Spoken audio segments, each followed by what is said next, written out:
Hello friends, welcome to my channel. आज हम पढ़ेंगे वेपर एब्जॉर्प्शन सिस्टम VAS। जो हमारा VAS सिस्टम होता है वो ये हमारी लो ग्रेड एनर्जी यूज करता है। लो ग्रेड एनर्जी जैसे कि हमारी हीट। और हमारा जो VCRS सिस्टम होता है वो हमारे यूज करता है हाई ग्रेड एनर्जी, जिसे बोलते हैं हम वर्क। हाई ग्रेड एनर्जी हमारी वर्क होती है, जिसे जो हमारा VCRS सिस्टम यूज करता है। इसीलिए हमारी जो VAS सिस्टम की जो COP होती है वो हमारे VCRS सिस्टम से कम होती है। और जो हमारे VAS सिस्टम की जो COP होती है वो फ्रेंड्स लगभग 0.3 टू 0.5 के अराउंड लाई करती है, क्योंकि ये हमारा लो ग्रेड एनर्जी यूज करता है।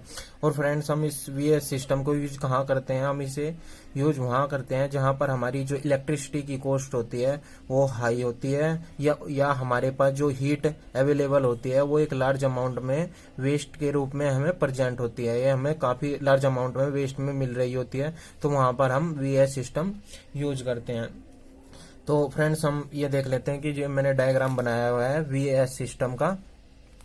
तो जो ये डायग्राम है ये मैंने बनाया हुआ है वाटर प्लस अमोनिया जो यहाँ पे हमारा कॉम्बिनेशन है जो VAS सिस्टम के लिए यूज करते हैं। जो हम यहाँ पर जो NH3 है हमारा, ये रेफ्रिजरेंट की तरह काम करता है, और जो हमारा H2 है वाटर है, यहाँ पर ये एब्जॉर्बेंट का काम करता है। फ्रेंड्स, इसे हम रेफ्रिजरेंट में भी यूज कर सकते हैं, मतलब क्यों हमारे रेफ्रिजरेशन में यूज कर सकते हैं, क्योंकि जो हमारा NH3 है वो हमारा 0 डिग्री सेल्सियस से भी नीचे कूलिंग प्रोवाइड कर सकता है। ऐसे ही फ्रेंड्स, हमारे कुछ और भी VAS सिस्टम होते हैं, जैसे कि फॉर एग्जांपल हम ले लेते हैं लिथियम ब्रोमाइड H2O। लेकिन फ्रेंड्स, इसमें प्रॉब्लम क्या होती है? जो हमारा लिथियम ब्रोमाइड होता है वो हमारा यूज होता है एज ए एब्जॉर्बेंट, और हमारा जो वाटर होता है वो यूज होता है हमारा एज ए रेफ्रिजरेंट। इसीलिए हम इसे रेफ्रिजरेटर के में यूज नहीं कर सकते। इसे हम केवल AC एयर कंडीशनिंग में ही यूज कर सकते हैं, क्योंकि ये 0 डिग्री सेल्सियस पर जाकर फ्रीज हो जाता है। इसलिए हम इसे लेस देन 0 डिग्री सेल्सियस से यूज नहीं कर सकते। इसीलिए हम इसे सिर्फ AC के पर्पज के लिए यूज करते हैं। लेकिन जो हमारा ये H2 प्लस NH3 है, इसको हम रेफ्रिजरेटर में भी यूज कर सकते हैं। तो फ्रेंड्स, हम जो मैंने डायग्राम बनाया हुआ है ये मैंने H2O NH3 का जो कॉम्बिनेशन का जो हमारा VAS सिस्टम होता है उसके रिगार्डिंग बनाया हुआ है। तो फ्रेंड्स, अब हम इसके 1 बाय 1 पार्ट को देख लेते हैं, और इसके जो प्रोसीजर होता है उसको देख लेते हैं कि हमारा VAS सिस्टम काम कैसे करता है। तो फ्रेंड्स, हम स्टार्ट करते हैं, किसी भी एक पॉइंट से स्टार्ट कर देते हैं। फ्रेंड्स, हम चलिए हम शुरू करते हैं यहाँ से। जो हमारे एवेपोरेटर के बाद जो हमारे NH3 प्योर NH3 के जो वेपर होते हैं वो हमारे एंटर करते हैं एब्जॉर्बर में। तो एब्जॉर्बर का क्या काम होता है कि जो हमारा वाटर आता है ऊपर हमारे जनरेटर से जो हमारा वाटर आता है, ये फ्रेंड्स ये दिख रही है, ये हमारी एक छोटी सी थ्रोटल वेल्व होती है। इसका क्या काम होता है कि जो हमारा हाई प्रेशर वाटर होता है उसे हमें हमारे लो प्रेशर वाटर में कन्वर्ट करता है, जिससे कि जो हमारा NH3 वेपर आ रहे होते हैं पीछे एवेपोरेटर से, उसके सेम प्रेशर पे ये ला सके, जिससे कि उनमें आपस में मिक्स होना आसान हो जाए। तो जैसे ही फ्रेंड्स हमारा जो वाटर एंटर करता है एब्जॉर्बर में, और प्योर NH3 जो हमारे वाटर के जो वेपर होते हैं वो एंटर करते हैं, दोनों ही एंटर करते हैं एट ए एब्जॉर्बर में एंटर करते हैं। तो फ्रेंड्स, होता क्या है कि वो आपस में मिक्स होते हैं, और ये जो इनकी जो मिक्सिंग प्रोसेस होती है फ्रेंड्स, ये होती है हमारी एक्जोथर्मिक रिएक्शन होती है इसके अंदर, जिससे कि हीट लिबरेट होती है। तो इसीलिए हमारा जो यहाँ पर है, हम कूलिंग वाटर को प्रोवाइड कराते हैं, यहाँ सर्कुलेट कराते हैं, जिससे कि हमारी जो हीट यहाँ से लिबरेट हो रही होती है वो उसको बाहर की तरफ, सराउंडिंग की तरफ रिजेक्ट कर सके। इसलिए हम इसमें यहाँ पर कूलिंग वाटर यूज कराते हैं। तो फ्रेंड, जो यहाँ पर हमारी जो एक्सोथर्मिक रिएक्शन होती है वो हमारी इनवर्सली प्रोपोर्शनल होती है टेम्परेचर के। मतलब जैसे ही हमारा जितना कम टेम्परेचर होगा उतनी ही ज्यादा हमारे जो रिएक्शन की रेट होगी वो ज्यादा होगी। इसलिए हम इसमें से कूलिंग वाटर को रेगुलेट सर्कुलेशन में प्रोवाइड कराते रहते हैं, जिससे कि हमारी जो रिएक्शन हो वह कंटिन्यूअस हो सके। और हमारा जो ये यहाँ से हीट रिजेक्शन हो रहा है, ये आप देख सकते हो कि एब्जॉर्बर से हीट रिजेक्शन हो रहा है QA टू द सराउंडिंग में हमारी जो हीट है वो लिबरेट हो रही है। उसके बाद फ्रेंड्स, जैसे ही हमारा जो NH3 का जो मिक्सचर होता है, NH3 प्लस वाटर का, अमोनिया प्लस वाटर का जो मिक्सचर होता है वो आगे जाता है हमारे पंप में। पंप का क्या काम होता है, पंप हमारे जो मिक्सचर होता है उसको पंप करता है एक हाई प्रेशर पे, एक लो प्रेशर से हाई प्रेशर पे पंप करता है। तो हमारा जो मिक्सचर है वो ऊपर की तरफ जनरेटर में जाता है वाया ये रीजनरेटिव हीट एक्सचेंजर।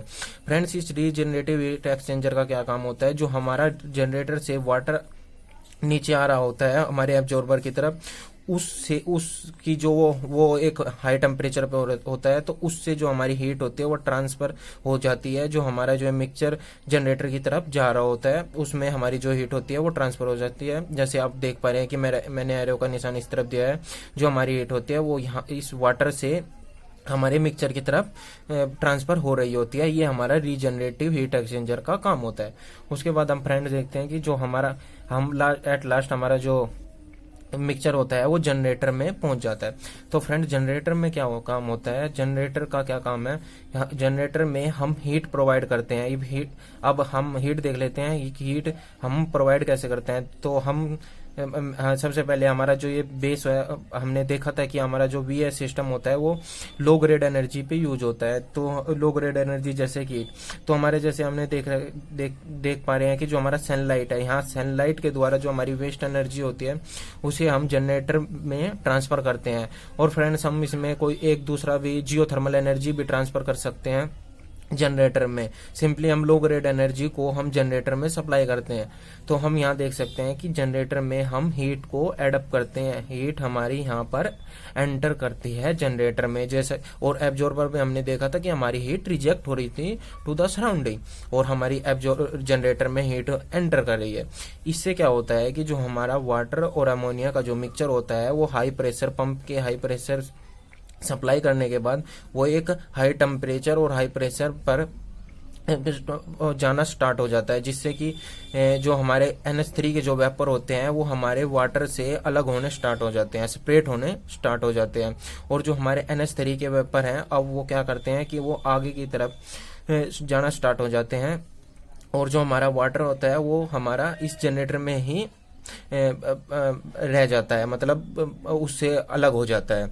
तो हम देख पा रहे हैं कि नेक्स्ट हमारा टॉप में ये जो बना हुआ है ये इसे बोलते हैं हम एनालाइजर। एनालाइजर का क्या काम होता है, जैसे कि हमारे NH3 के वेपर बनते हैं तो उसके साथ हमारे कुछ वाटर के भी वेपर बन जाते हैं, और उनको सेपरेट करने के लिए हम यूज करते हैं एनालाइजर। तो एनालाइजर हमारे वाटर वेपर को सेपरेट करता है हमारे अमोनिया से।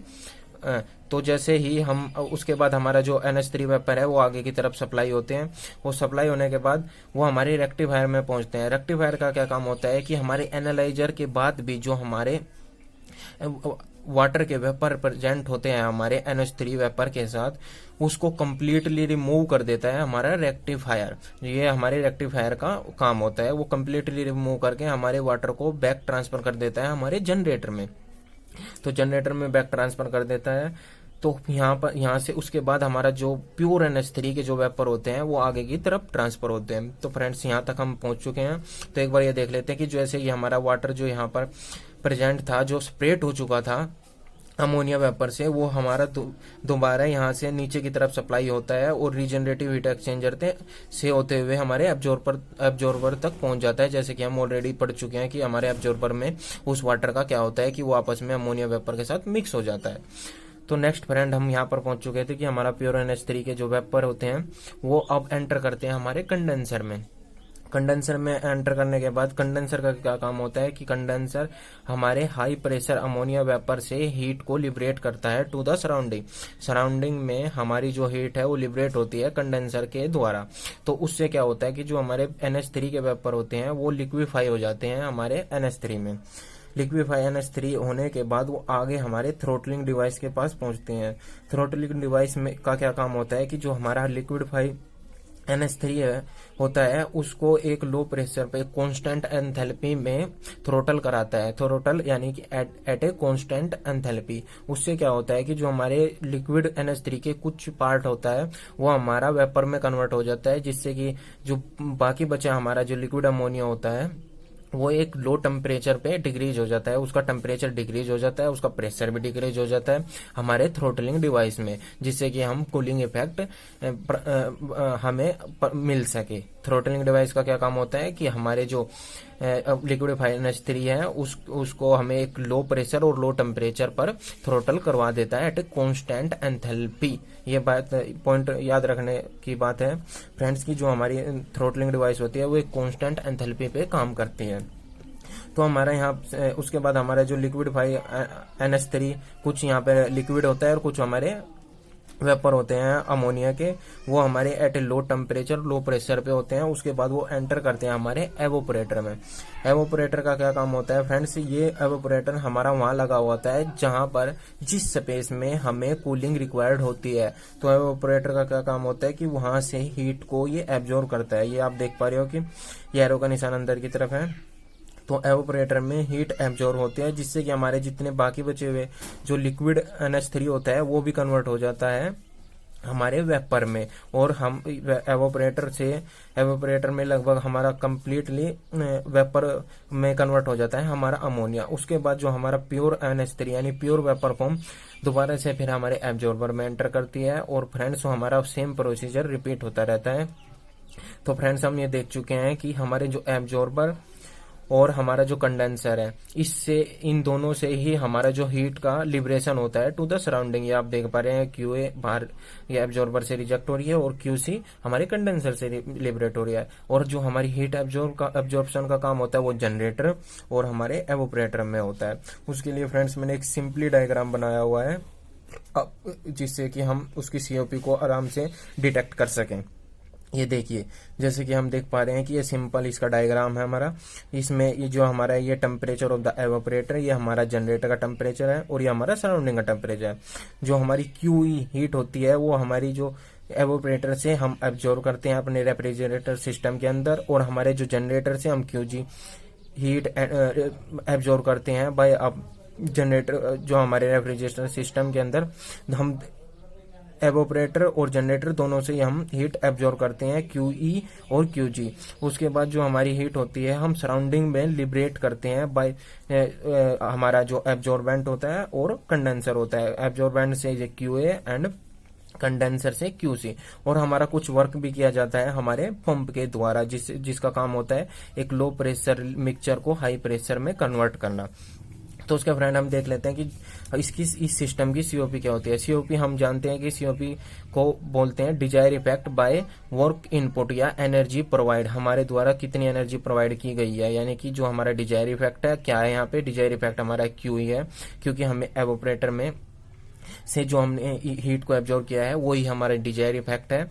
और जो हमने उसमें एनर्जी प्रोवाइड किया है वो कौन कौन सी है। एक तो हमने QG जो हमारी जनरेटर में हीट प्रोवाइड की गई है बाय द सनलाइट सिस्टम के द्वारा, जो QG जनरेटर में हमने हीट प्रोवाइड की गई है, और एक हमारा पंप में वर्क किया गया है। तो हमारी ये COP हो जाती है QE by QG plus work done of pump. उसके बाद हम देखते हैं कि जो वो पंप का वर्क डन होता है फ्रेंड्स वो बहुत ही कम होता है हमारे जो सनलाइट के या हमारे जो जनरेटर के अंदर जो एनर्जी प्रोवाइड की जाए उसके रिस्पेक्ट में हमारा जो पंप का वर्क डन होता है वो बहुत ही कम होता है, इसलिए हम इसे नेग्लेक्ट कर देते हैं। तो हमारे COP सिंपल आ जाती है QE बाई QG। उसके बाद फ्रेंड्स एक पॉइंट ये है COP मैक्सिमम। ये हमारी मैक्सिमम एक VS सिस्टम में मैक्सिमम COP कितनी अटेंड कर सकते हैं। ये रिवर्सिबल के लिए यूज करते हैं। जैसे हमारे कार्नोट इंजन की मैक्सिमम एफिशिएंसी होती है वो कार्नोट की होती है किसी भी इंजन की, कि हमारी किसी भी इंजन की एफिशिएंसी कार्नोट से ज्यादा नहीं हो सकती। उसी तरह हमारे जो VS सिस्टम की एफिशिएंसी होती है मैक्सिमम वो सिर्फ इतनी हो सकती है। वो कितनी होती है friends, TE by TG, temperature of evaporator, temperature of generator into temperature of generator minus में सराउंडिंग का temperature divide by surrounding temperature minus evaporator का टेम्परेचर। तो फ्रेंड्स हम लगभग अपना VS सिस्टम कंप्लीट कर चुके हैं कि हमारा VS सिस्टम क्या होता है और ये कैसे वर्क करता है। ये लो ग्रेड एनर्जी का यूज करता है, इसलिए इसकी COP 0.3 to 0.5 लाई करती है। और लिक्विड अमोनिया जो अमोनिया प्लस वाटर का जो सिस्टम होता है उसे हम रेफ्रिजरेटर में यूज कर सकते हैं, क्योंकि ये 0 डिग्री सेल्सियस से भी कम हमारा कूलिंग इफेक्ट दे सकता है। लेकिन जो हमारा लिथियम ब्रोमाइड और वाटर का कॉम्बिनेशन होता है उसे हम सिर्फ एयर कंडीशनिंग में यूज कर सकते हैं, क्योंकि जो हमारा वाटर है वो 0 डिग्री सेल्सियस पर फ्रीज हो जाता है, इसलिए हम इसे रेफ्रिजरेटर में यूज नहीं कर सकते। तो फ्रेंड्स, आई होप कि आपको मेरा लेक्चर पसंद आया होगा। Thank you.